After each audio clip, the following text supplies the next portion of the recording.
arbela egoan, arbela horma honetan, umeak hemen lurrean jarrita, bernagia hainkan gurutzatuta, eta da nahi Xabiertxo gustatzen jagen, baina basko.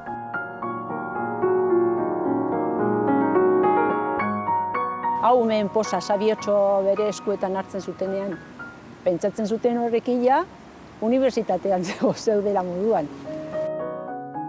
3 urtetako bazekin hizketan, eta ni irakurtzen egon Xabiertxo, eta marrazkiak gero oso politan nola dituen, bera egotezan, oso arduratzu begira, eta horrela zizan, pixkan erekin, izkia banaka irakurtzen, eta horrela izan zen gauza, eta behar ardura jartzen zulako ere bai.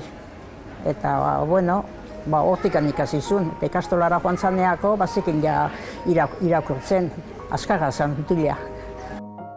Bi helburukin sortu zen liburua da, ez? Berda da, oain esan dezaket hori, ez momentu hortan, baina alde betetik euskara, ez? Euskara landu eta aurrek euskaraz irakurri eta ikasteko aukera eta materiala, instrumentua eduki, ez? Liburuan bitartez. Baina gero oso errotuta daude hemen garai hartako balioak, ez?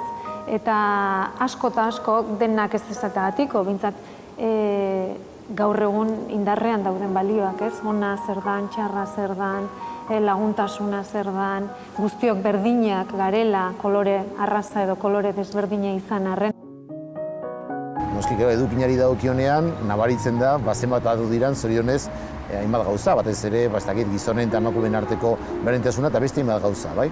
Baina, nola nahi ere esan bezala, oraindik ere, birrakurtzerakoan konturatu naiz, oso hurbileko testua dela, eta testu goxoa dela, testuak bestetik laburrak dira, ala beharrez noski, urte gutxitako umeentzat. Baina guzti horrek esan bezala, balio berezia ematen dio Xabiertxori. Oso liburu ekologista da.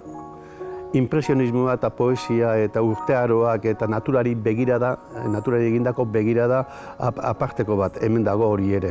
Eta hainbat gauzengatik Xabiertxo, nik uste liburu oso estimagarria dela.